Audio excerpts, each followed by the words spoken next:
கடந்த 2 தினங்களுக்கு முன்பு தமிழக முதல்வர் கும்பகோணத்தில் நடந்த முஸ்லீம் லீக் மாநாட்டில் சிறுபான்மையினருக்கான அறிவிப்புகள் என சில அறிவிப்புகளை வெளியிட்டிருக்கிறார்.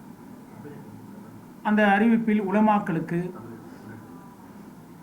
ஊதியம் 2000 உயர்த்தி தருவதாகவும், அதேபோல உலமாக்கள் 2 சக்கர வாகனம் வாங்கினால் 25,000 50,000 ரூபாய் மானியம் வழங்கப்படும் என்றும், அதேபோல மையவாடிகள் அமைப்பதற்கு இடம் அரசாங்கத்திலிருந்து வழங்கப்படும் என்கின்ற ஒரு சில அறிவிப்புகளை கொடுத்துவிட்டு, இது உங்களுக்கு மகிழ்ச்சி தானா என முஸ்லீம் லீக் கட்சியின் தலைவர் காதர் மொய்தீனை பார்த்து முதல்வர் கேட்கிறார்.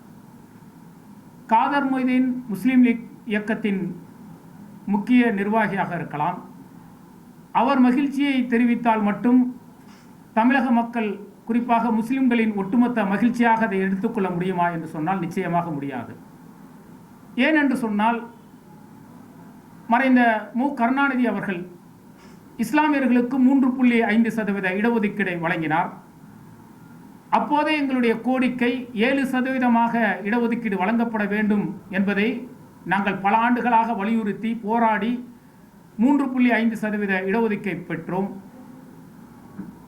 அந்த இடஒதுக்கீடு கொடுத்து 20 ஆண்டுகள் ஆகிவிட்டது. கடந்த 20 ஆண்டுகளாக தமிழக முதல்வரை சந்தித்திருக்கின்றோம். பல்வேறு கட்டங்களில் மாநாடுகளை நடத்தி, மிகப்பெரிய பொதுக்கூட்டங்களை நடத்தி, பல்வேறு கோரிக்கைகளை வலியுறுத்தக்கூடிய பேரணிகளை நடத்தி, இந்த 3.5% இடஒதுக்கீடு என்பது சிறுபான்மையினருக்கு போதிய அளவு இல்லை, அதை 7% உயர்த்தி வழங்க வேண்டும் என்பதை நாங்கள் பல கட்டங்களில் வலியுறுத்தி இருக்கின்றோம். முதல்வரை சந்தித்தும் எங்களுடைய கோரிக்கைகளை வைத்திருக்கின்றோம். இந்த கோரிக்கைகளை எல்லாம் ஏற்ற தமிழக முதல்வர் கடந்த நாடாளுமன்ற தேர்தலின் பொழுது 3.5% இடஒதுக்கீடு, சிறுபான்மை இஸ்லாமியர்களுக்கான இடஒதுக்கீடு உயர்த்தி வழங்கப்படும் என பொதுக்கூட்டங்களில் பகிரங்கமாக அறிவித்தார். ஆட்சிக்கு வந்த பிறகு அந்த 3.5% இடஒதுக்கீடு உயர்த்தி வழங்கப்படும் என கூறினார். ஆனால் 20 ஆண்டுகால போராட்டம், பல்வேறு கட்ட கோரிக்கைகள் இன்று வரை ஏற்கப்படாமல் இருக்கிறது.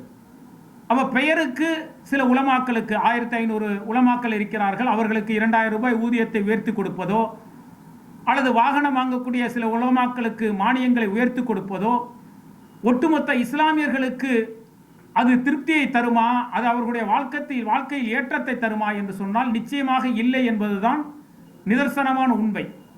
அப்போ முதல்வர் மக்களை பார்த்து, எங்களை பார்த்து கேட்கிறார் மகிழ்ச்சியா என்று. எங்களுக்கு மகிழ்ச்சி இல்லை. பெரும்பான்மையான இஸ்லாமியர்கள் வருத்தத்தில் இருக்கின்றோம், மிகுந்த ஏமாற்றத்தில் இருக்கிறோம்.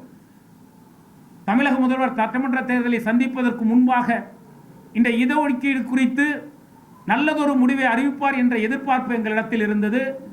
ஆனால் பெருத்த ஏமாற்றம் தான் எங்களுக்கு கிடைத்திருக்கிறது. இன்னும் காலம் கெட்டு போகவில்லை.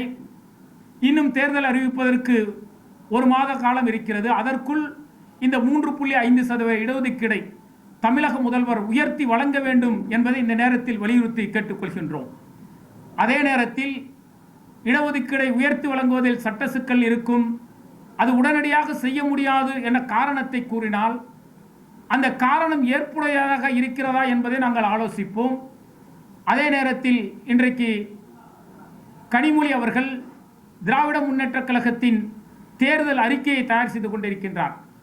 இந்த நேரத்தில் அவருடைய கவனத்திற்கும் எங்களுடைய கோரிக்கை என்னவென்று சொன்னால், இந்த 3.5% இடஒதுக்கீடை உயர்த்தி வழங்க வேண்டும் என்பது 20 ஆண்டு கால கோரிக்கை, போராட்டம். இதை கவனத்தில் கொண்டு அந்த தேர்தல் அறிக்கையிலாவது நிச்சயம் இது குறித்து இடம்பெறும் என்கின்ற நம்பிக்கை எங்களுக்கு இருக்கிறது. முஸ்லீம் லீக் மட்டும் தமிழகத்தில் இருக்கக்கூடிய ஒட்டுமொத்த இஸ்லாமியர்களின் அங்கீகரிக்கப்பட்ட அமைப்பு கிடையாது. தமிழகத்தில் மிகப்பெரிய அளவில் உறுப்பினர்களை கொண்ட, மிகப்பெரிய அளவிற்கு மக்கள் சக்தியை கொண்ட ஒரு இயக்கம் தமிழ்நாடு தௌஹீத் ஜமாத். தமிழ்நாடு தௌஹீத் ஜமாத் சமுதாய நலனுக்காக, மக்கள் நலனுக்காக செயல்படக்கூடிய இயக்கம் என்பதை மக்கள் அறிவார்கள். நாங்கள் கோரிக்கையாக வைப்பது இடஒதுக்கீடை உயர்த்தி வழங்க வேண்டும் என்பதைத்தான். அதைத்தான் தமிழக முதல்வருக்கு மீண்டும் மீண்டும் நாங்கள் கோரிக்கையாக வைக்கின்றோம். நேரடியாக உங்களை சந்தித்து மனு கொடுத்திருக்கின்றோம். உங்களுடைய நிர்வாகத்தில் இருக்கக்கூடிய அமைச்சர்களை சந்தித்து மனு கொடுத்திருக்கின்றோம். மாநாடுகளிலும் பொதுக்கூட்டங்களிலும் தீர்மானத்தை நிறைவேற்றியிருக்கின்றோம். இதுவரை நீங்கள் அதை கண்டும் காணாமல் இருப்பது ஒட்டுமொத்த தமிழகத்தில் இருக்கக்கூடிய சிறுபான்மை இஸ்லாமியர்களுக்கு மிகுந்த ஏமாற்றம் தான் அளிக்கிறதே தவிர மகிழ்ச்சி இல்லை என்பதை இந்த நேரத்தில் தெரிவித்துக் கொள்கிறோம். அதே போல 3.5% இடஒதுக்கீட்டை நீங்கள் வழங்கினீர்கள். அந்த 3.5% இடஒதுக்கீட்டின் மூலம் இஸ்லாமியர்கள் எவ்வளவு பயனடைந்திருக்கிறார்கள் என்கின்ற வெள்ளை அறிக்கையை கொடுக்க வேண்டும் என பல ஆண்டுகளாக நாங்கள் கோரிக்கை வைக்கின்றோம். அதையும் நீங்கள் கவனித்து வெள்ளை அறிக்கையை வெளியிட வேண்டும் என்பதையும் இந்த நேரத்தில் நாங்கள் வலியுறுத்தி கேட்டுக்கொள்கின்றோம். 3.5% இடஒதுக்கீடு நீங்கள் வழங்கியதற்காக 2 நாடாளுமன்ற தேர்தலில் வாக்களித்து உங்களை வெற்றி பெற செய்திருக்கின்றோம்.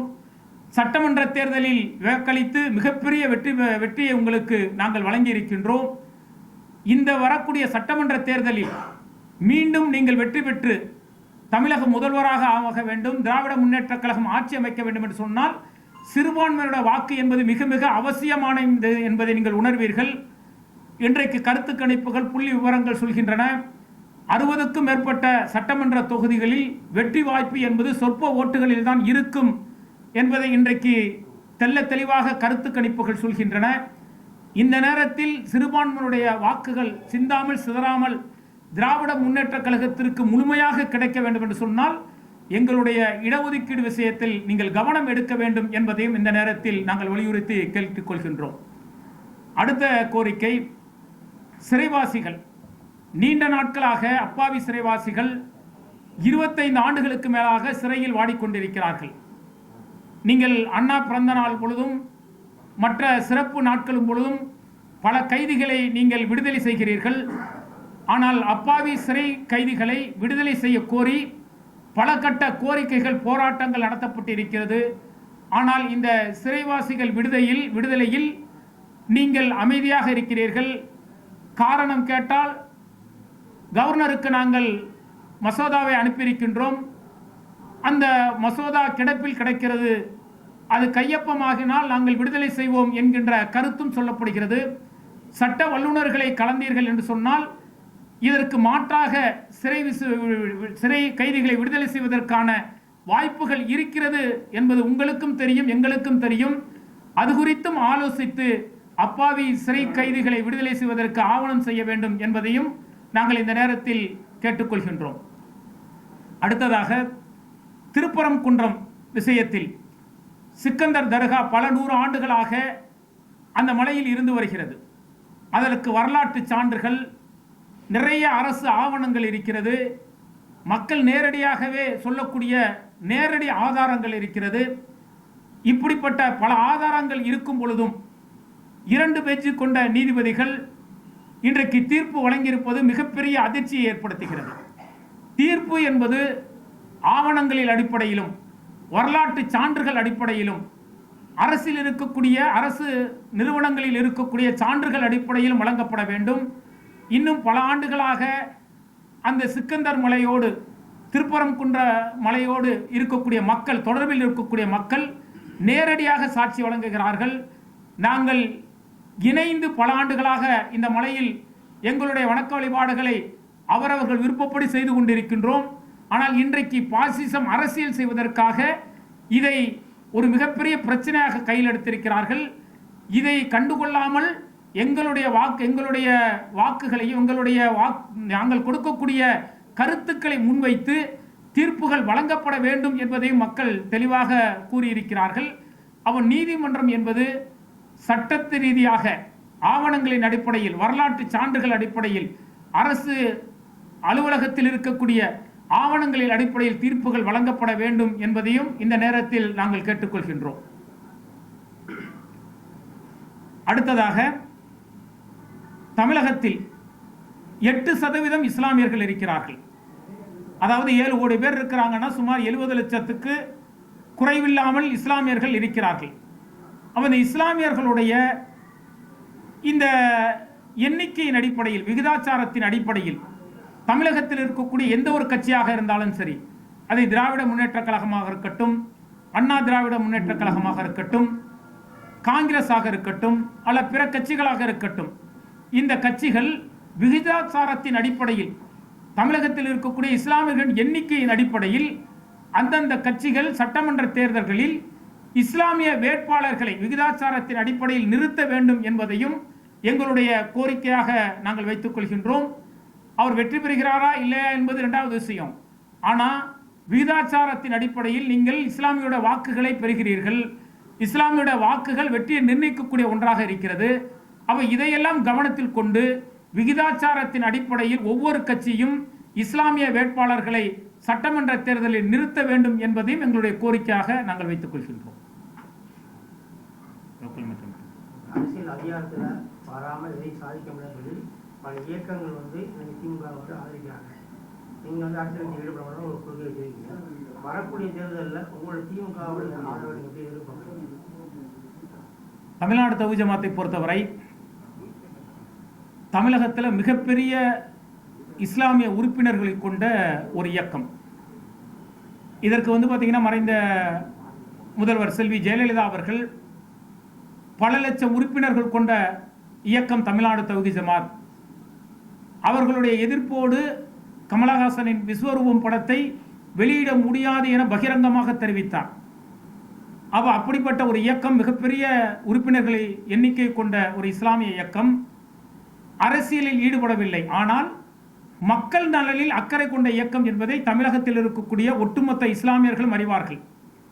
நாங்கள் அரசியலில் ஈடுபடவில்லை என்று சொன்னாலும் சமுதாய மக்களுக்கு யார் நல்லது செய்கிறார்களோ அவர்களுக்கு வாக்களிக்க வேண்டும் என்பதை மக்களுக்கு நாங்கள் உணர்த்தி இருக்கின்றோம். அதனால தான் பார்த்தீங்க அப்படின்னா சட்டமன்ற தேர்தலில் நாங்கள் போட்டியிடவில்லை என்றாலும், பிரச்சாரம் செய்யவில்லை என்று சொன்னாலும், தமிழகத்தில் இருக்கக்கூடிய முக்கிய அமைச்சர்கள், அது கலாநிதி மாறனாக இருக்கட்டும், தயாநிதி மாறனாக இருக்கட்டும், சேகராக இருக்கட்டும், அதே போல் ஓ பன்னீர்செல்வம், எடப்பாடி, அதுபோல் அதிமுகவில் இருக்கக்கூடிய முன்னணி அரசியல் கட்சி பிரமுகர்கள் எங்களுடைய தலைமை அலுவலகத்திற்கு நேரடியாக வருகிறார்கள் என்றால் இவர்கள் அரசியலில் இறங்க மாட்டார்கள். ஆனால் யாருக்கு வாக்களிக்க வேண்டும் என இவர்கள் கை காட்டுகிறார்களோ அவர்களுக்கு வாக்களிக்கக்கூடியவர்கள் என்பதை மக்கள் உணர்ந்திருக்கிறார்கள் என்பதை அரசியல் கட்சிகள் தெரிந்து வைத்திருக்கிறார்கள். அதனால தான் எங்களை தேடி ஆதரவு தாருங்கள் என வருகிறார்கள். நாங்கள் யாருக்கு ஆதரவு தருவோம் அப்படின்னா, எங்களுடைய சிறுபான்மை மக்களுக்கு யார் நலனை செய்கிறார்களோ அவர்களுக்கு நாங்கள் ஆதரவு தெரிவிப்போம். அந்த வகையில் இன்றைக்கு ஆட்சியில் இருக்கக்கூடிய திராவிட முன்னேற்ற கழகம் எங்களுக்கு 3.5% இடஒதுக்கீடை கொடுத்தது. அதற்கு நன்றி கடனாக 2 நாடாளுமன்ற தேர்தலில் வாக்களித்திருக்கின்றோம். சட்டமன்ற தேர்தலில் வாக்களித்து அவர்களை வெற்றி பெற செய்திருக்கின்றோம். 20 வருட கோரிக்கையான 3.5%ஐ திராவிட முன்னேற்ற கழகம் உயர்த்தி வழங்கியது என்று சொன்னால் நிச்சயமாக ஒட்டுமொத்த இஸ்லாமியர்களும் மீண்டும் திராவிட முன்னேற்ற கழகத்தை ஆட்சியில் அமர்த்துவார்கள்.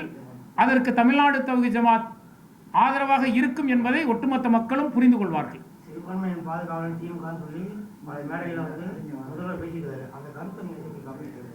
சிறுபான்மையினருக்கு அரணாக திராவிட முன்னேற்ற கழகம் இருக்கிறது என்பதில் கருத்து வேறுபாடு கிடையாதுங்க.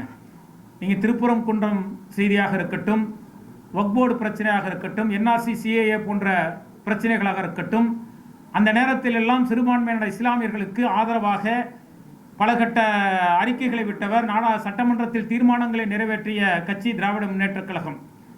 அதற்கு நாங்கள் நன்றி செலுத்துகிறோம். அந்த நன்றியை எப்பெல்லாம் செலுத்தியிருக்கிறோம்னா வாக்களித்து செலுத்தியிருக்கிறோம்.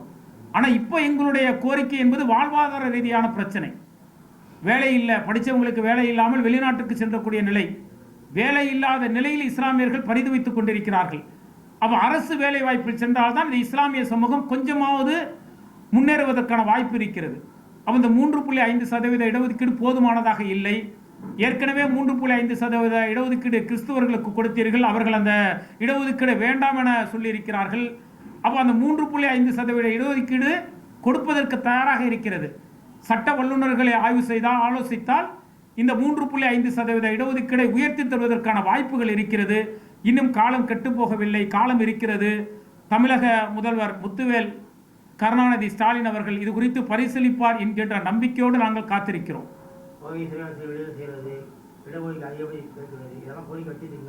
ஆட்சி காலம் முடிய போகுது, இதுவரையிலும் அதற்கான முயற்சிகள் பண்ணல. இந்த தேர்தலுக்கு அந்த நிலைப்பாடு எடுக்கலாம், உங்களோட முடிவு கண்டிப்பாக தமிழக முதல்வர் அந்த முஸ்லீம் லீக் மாநாட்டில் 5 விதமான கோரிக்கைகளை நிறைவேற்றுவதாக சொல்லிவிட்டு இன்னும் சில இருக்கிறது, அது விரைவில் நிறைவேற்றப்படும் என சொல்லியிருக்கிறார். அந்த இன்னும் சில இடஒதுக்கீடும் இருக்கிறது, சிறைவாசிகள் விடுதலையும் இருக்கிறது என்று நாங்கள் நம்புகின்றோம். கண்டிப்பாக அதை நிறைவேற்றுவதற்கான வாய்ப்புகள் இருக்கிறது. அப்படியே சட்ட சிக்கல் இருக்கும் என அவர்கள் ஆலோசித்தார்கள் என்றால் தேர்தல் அறிக்கையிலாவது அது இடம்பெறும் என்கின்ற நம்பிக்கை எங்களுக்கு இருக்கிறது. அப்படி தேர்தல் அறிக்கை வந்த பிறகு நிச்சயம் எங்களுடைய முடிவு சிறந்ததாக இருக்கும். அதில் இடம்பெறும் என்கிற நம்பிக்கை எங்களுக்கு இருக்கிறது. முஜிபுர் ரஹ்மான், மாநில பொதுச் செயலாளர், தமிழ்நாடு தொகுதி.